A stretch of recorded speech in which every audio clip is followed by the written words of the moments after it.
Hi hello வணக்கம் மக்களே, எல்லோரும் எப்படி இருக்கீங்க? இன்றைக்கி வில்லேஜ் விலாக்ஸ் நம்ம சேனலில் ஜிலேபி மீன் குழம்பு எப்படி வைக்க போகுதுன்னு பார்க்க போகிறோம். வாங்க வீடியோவில் போகலாம்.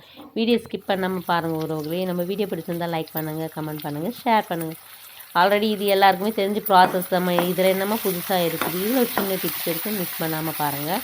எண்ணெய் ஊற்றியாச்சு, கடுகு போட்டாச்சு, வெந்தயம் போட்டாச்சு. இதில் போட்ட பிறகு நல்லா ஒரு 2 வெங்காயம் 4 தக்காளி போட்டு வதக்கியாச்சுங்க. ஒரு கைப்பிடி பூண்டு நிறைய எடுத்து போட்டுக்கோங்க. தட்டி போட்டுக்கலாம், கீத்தா அரிஞ்சும் போட்டுக்கலாம். இவங்கள நல்லா 4 வதக்கிட்ட பிறகு பச்சை வாசனை போகிறோம். இஞ்சி பூண்டு பேஸ்ட்டு ஒரு ஸ்பூன் போட்டு வதக்கிக்கோங்க. நல்லா கிரேவியாக உருண்டு திரண்டு வரும்போது புளி ஒரு நெல்லிக்காய் அளவு, நான் கருப்பு புளி தாங்க எப்போவுமே யூஸ் பண்ணுவோம். அது ரத்தம் சுண்டாதுன்னுவாங்க. இது தாங்க டிப்ஸு. நல்லா நெல்லிக்காய் அளவு எடுத்து நான் வடிகட்டி வச்சிருந்த புளி தண்ணீரை ஊற்றிக்கணுங்க. ஊற்றிட்டு நல்லா கொதி வரும்போது கொஞ்சமாக 2 ஸ்பூன்லேருந்து 3 ஸ்பூன் மிளகாத்தூள் போடணுங்க. போட்டு நல்லா கொதி சுண்டி இறங்கின பிறகு மீனை போட்டு இறக்கணுங்க.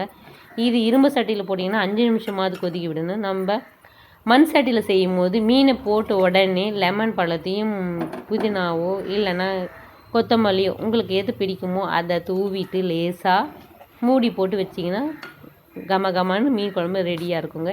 உடனே நம்ம மீன் குழம்பு சாப்பிடாம மறுநாள் வச்சு மீன் குழம்பு சாப்பிட்டீங்க இன்னும் டேஸ்ட் கூடுதலாக இருக்கும். லைட்டாக நீங்கள் என்ன டிப்ஸுனால் மீன் ருசியாக இருக்கிறதுக்கு வெந்தயத்தையும் கடுகையும் வறுத்து பொடி செஞ்சு ஒரு அரை ஸ்பூன் லாஸ்ட்டை இறக்கும் போது போட்டு தூவி இறக்கினீங்கன்னா நல்லாயிருக்கும்.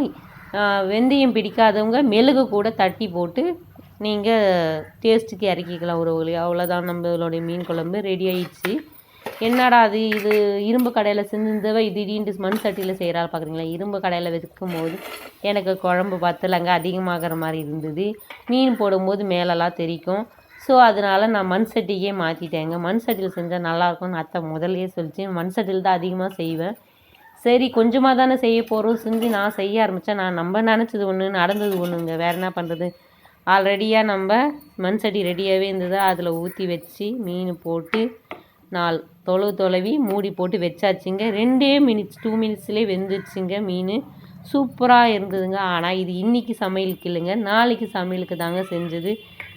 களிக்கும் நாங்கள் மீன் குழம்புக்கு நான் ப்ரிப்பேர் பண்ணியிருக்கேன். நீங்கள் எதுக்கெல்லாம் ப்ரிப்பேர் பண்ணுவீங்க சொல்லுங்கள் உறவுகளே. நம்ம வீடியோ பிடிச்சிருந்தால் லைக் பண்ணுங்கள், கமெண்ட் பண்ணுங்கள், ஷேர் பண்ணுங்கள் உறவுகளே. பாய்.